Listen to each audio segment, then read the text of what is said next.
Bismillahirrahmanirrahim. Assalamualaikum warahmatullahi wabarakatuh. Yang terhormat Ibu Dr. Nani M. Sugandi, MPD, dan Ibu Nadia Aulia Nadiroh, MPD, selaku dosen pengampu mata kuliah Dasar-Dasar Bimbingan dan Konseling Keluarga. Perkenalkan, kami dari kelompok 1, kelas BKA 2020, akan memaparkan materi terkait perkembangan bimbingan dan konseling keluarga di Indonesia. Adapun anggota dari kelompok 1,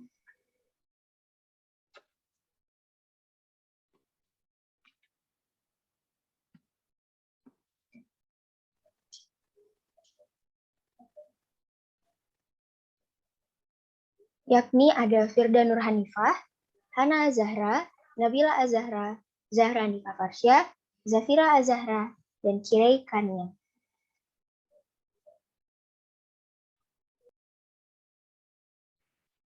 Baik, materi pertama membahas mengenai konsep bimbingan dan konseling keluarga. Selanjutnya mengenai definisi konseling keluarga menurut Golden dan Sherwood. Konseling keluarga merupakan suatu upaya yang dibuat dan dipusatkan kepada masalah-masalah yang terjadi dalam keluarga dengan tujuan untuk membantu memecahkan masalah pribadi konseling. Selanjutnya mengenai tujuan konseling menurut Glick dan Kessler menyatakan bahwa tujuan umum dari konseling keluarga yaitu yang pertama memfasilitasi komunikasi antar anggota keluarga, yang kedua mengubah hambatan dalam ketidakfleksibelan peran dan kondisi, yang ketiga memberikan pelayanan sebagai model kepada keluarga, yang keempat membantu anggota-anggota keluarga belajar dan menghargai, yang kelima membantu anggota keluarga dalam memahami suatu masalah. Selanjutnya di sini ada fungsi konseling keluarga. Menurut Rahmi dan Ardiwinata pada tahun 2020 menyatakan bahwa fungsi dari bimbingan dan konseling keluarga yaitu yang pertama memberikan pengaruh kepada keluarga agar muncul keinginan untuk menyelesaikan masalah. Yang kedua menjelaskan kebutuhan dan mengarahkan pola pikir keluarga. Yang ketiga membangun keluarga hingga mampu mengembangkan kemampuannya. Materi selanjutnya akan dipaparkan oleh rekan saya. Terima kasih.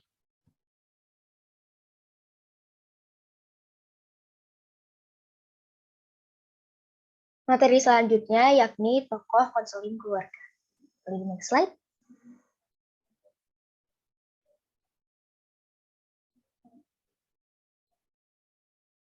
Jadi, terdapat beberapa tokoh penting dalam perkembangan konseling keluarga, yakni yang pertama ada Virginia Satir. Nah, Satir merupakan seorang psikiatris pekerja sosial yang berafiliasi dengan Chicago Psychiatric Institute. Beliau tertarik pada pekerjaan Bowen dalam National Institute of Mental Health, dan Bowen sendiri merupakan salah satu pelopor dari Menninger Klinik yang terkenal. Bertempat di Topeka, Kansas. Selanjutnya, Satir bersama Jackson di MRI mengembangkan pola-pola komunikasi dalam keluarga. Salah satu pemberian Satir yang besar adalah kemampuan dalam menafsirkan maupun mempraktikkan formulasi-formulasi secara kompleks yang terungkap dalam berbagai metodenya. Buku publikasinya yang terkenal adalah Cojoint Family Therapy yang mengemukakan desimilasi family therapy sebagai metode. Setelah meninggalkan MRI, Satir adalah seorang pertama yang menjadi direktur Esalen Institute di Big Sur, California. Saat itu, ia merupakan orang pertama yang terkenal dalam pengajaran dan latihan dalam psikologi humanistik. Pusat perhatian dalam Esalen ini yaitu tentang pertumbuhan, kesadaran, dan perasaan yang sama dengan minat perkembangan dalam proses sensori. Dalam tugasnya di lapangan, ia mengembangkan target pekerjaan terapeutik sebagai berikut, yakni harga diri individu anggota keluarga, kualitas penyaluran dan pemualan komunikasi keluarga, aturan yang menata perilaku keluarga, dan pernyataan-pernyataan efektif ikatan antara anggota keluarga dengan masyarakat dan juga lembaga-lembaga. Tokoh kedua adalah John Harley. Jadi ketika Battenson Project berakhir pada tahun 1962, beliau bergabung dengan Satir dan Jackson di MRI. Sementara itu, ia mengajar mahasiswanya mengenai proses komunikasi antar manusia dan aplikasi ide-ide ini dalam interaksi di keluarga. Ia juga terlibat dalam berbagai riset dalam bidang ini yang banyak menyumbang pengembangan bidang family therapy. Bidang minatnya itu tampak dalam bukunya The Strategies of Psychotherapy pada tahun 1963. Menurut Haley, perjumpaan terapeutik arah terapi yang aktif, Haley menyarankan ketika terapis membangun suatu kerangka yang penuh kebaikan, di mana perubahan sedang berlangsung, si terapis juga membolehkan kliennya untuk melanjutkan perilaku yang tak berubah dan membiarkan paradoks itu selama perilaku tanpa perubahan itu masih ada. Tujuan terapi menurut Haley yakni mendefinisikan dan mengubah hierarki keluarga yang dicapai melalui perjuangan kekuatan terapeutik yang ditandai oleh seleksi bertujuan dari terapis dan pelaksanaan strategi intervensi. Bagaimana perubahan terjadi dan bagaimana gejala berkembang bukanlah hal yang penting bagi Haley. Bagaimana insight dan kesadaran terjadi dan pengetahuan tentang sistem keluarga tidak relevan dengan terapi dari Jay Haley. Tokoh terakhir adalah Salvador Minuchin. Setelah keluar dari Mental Research Institute, Haley bergabung dengan Minuchin di Klinik Bimbingan Anak Philadelphia. Menurut Minuchin, faktor-faktor penting yang menentukan pola interaksi dalam keluarga adalah struktur keluarga, batas-batas wewenang anggota keluarga, proses sistem keluarga, dan pembagian tugas dalam keluarga. Sekian pemaparan materi dari saya. Pemaparan materi selanjutnya akan disampaikan oleh rekan saya.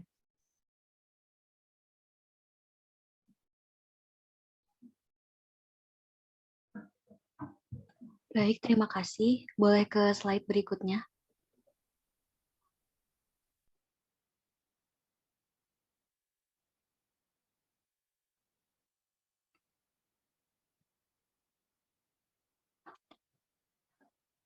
Selanjutnya akan membahas mengenai perkembangan bimbingan dan konseling keluarga. Pertama-tama terdapat perkembangan bimbingan dan konseling di Eropa dan Amerika. Dimulai pada tahun 1919, Magnus membangun klinik pertama pusat pemberian nasihat tentang masalah seks. Kemudian pada tahun 1922, Karl mendirikan pusat yang sama di Berlin. Pada tahun 1932, ratusan pusat konseling perkawinan dan keluarga di Jerman dan Australia didirikan. Kemudian adapun perkembangan bimbingan dan konseling keluarga di Indonesia dimulai pada tahun 1960. Konseling keluarga berperan dalam mengatasi berbagai masalah siswa. Di sini konselor memandang bahwa siswa merupakan anggota dari suatu keluarga. Berlanjut ke tahun 1980, ditandai adanya pengorganisasian konseling keluarga dan munculnya banyak literatur tentang bimbingan dan konseling keluarga. Kemudian pada tahun 1990, sekolah sebagai agen perubahan berkepentingan mendidik siswa selaku bagian dari anggota keluarga.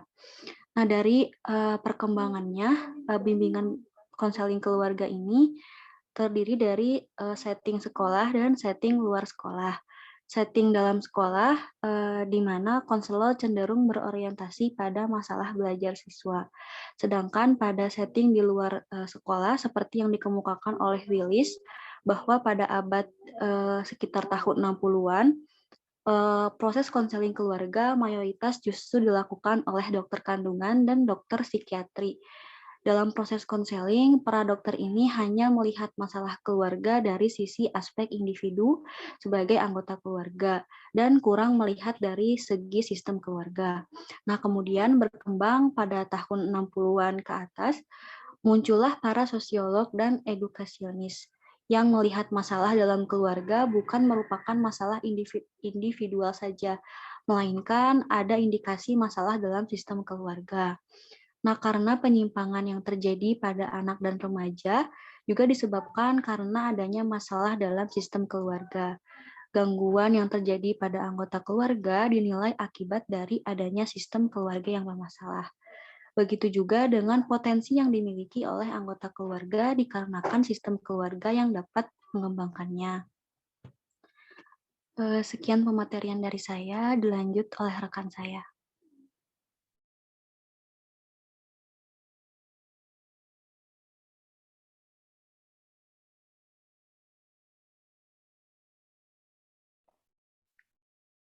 Terima kasih kepada Hana. Selanjutnya saya akan menjelaskan tentang klasifikasi dimensi konsentrasi konseling keluarga. Nah, dalam proses perkembangan konseling keluarga terdapat dua dimensi orientasi. Yang pertama adalah orientasi praktis. Nah, orientasi praktis itu kebenaran tentang perilaku tertentu yang diperoleh dari pelaksanaan proses konseling di lapangan. Adapun gaya kepribadian konselor dalam berorientasi praktis, yaitu terdapat dua gaya kepribadian. Yang pertama ada gaya konduktor, yang kepribadiannya hebat, giat, dapat menguasai audiens sehingga mereka terpana. Selanjutnya dengan gaya reaktor, yaitu kepribadian konselor cenderung tidak menguasai, menggunakan taktik secara dinamika kelompok di keluarga. Dan ada beberapa tokoh dari gaya konduktor, yaitu Ackerman, Bell, Bowen, dan lain-lain. Dan ada dari tokoh gaya reaktor, yaitu Haley J. Varomo, Whittaker, dan lain-lain. Selanjutnya ada orientasi teoritis. Gaya kepribadian konselor dalam orientasi teoritis itu adalah kontinum. Terdahulu dijelaskan gaya konselor keluarga dalam proses konseling keluarga. Seperti dalam gambar ada yang bergaya konduktor atau aktif dan ada pula bergaya reaktor atau pengamat. Kalau gaya kepribadian itu dikaitkan dengan posisi A atau analitik psikodinamika dan posisi Z sebagai orientasi pada keluarga sebagai sistem. Dari gambar tersebut, beberapa kemungkinan atau alternatif bisa terjadi dalam pelaksanaan konseling keluarga, mengingat tidak ada orang 100% memegang satu aliran. Tampaknya gaya-gaya konselor dalam posisi A sampai Z itu merupakan garis kontinum. Artinya kemungkinan seorang konselor tidak fanatik dengan gaya yang sudah dimiliki atau posisi yang ia pegang. Akan tetapi, ada kemungkinan bergeser ke kiri atau ke kanan, juga ke atas ataupun ke bawah. Sekian dari saya. Selanjutnya akan disampaikan oleh rekan saya.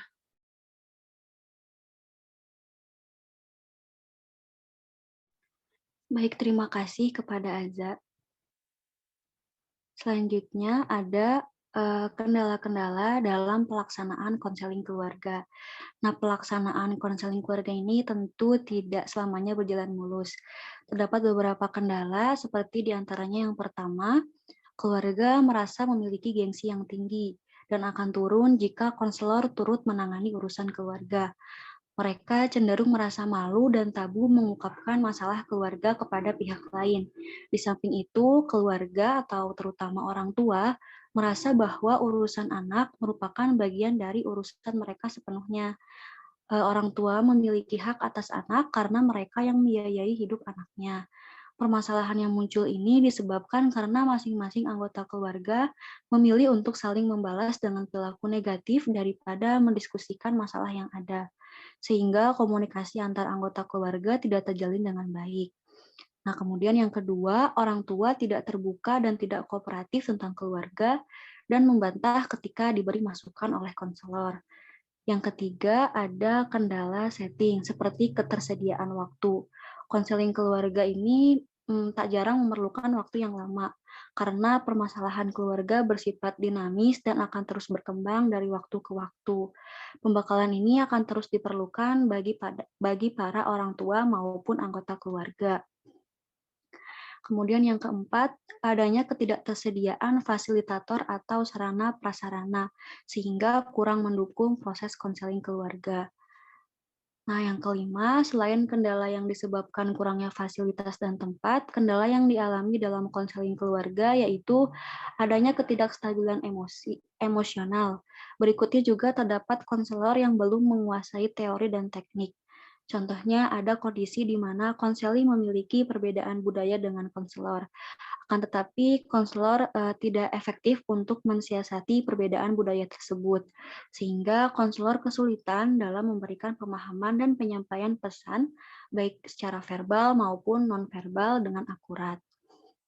Dari permasalahan tersebut, pada intinya kendala yang dapat dialami yaitu bisa muncul dari sisi konselor, dari pihak keluarga, dan dari pandangan konseli. Maka guru BK perlu melakukan upaya-upaya untuk mensiasatinya. Sekian pematerian dari saya, dilanjutkan kembali oleh rekan saya. Terima kasih.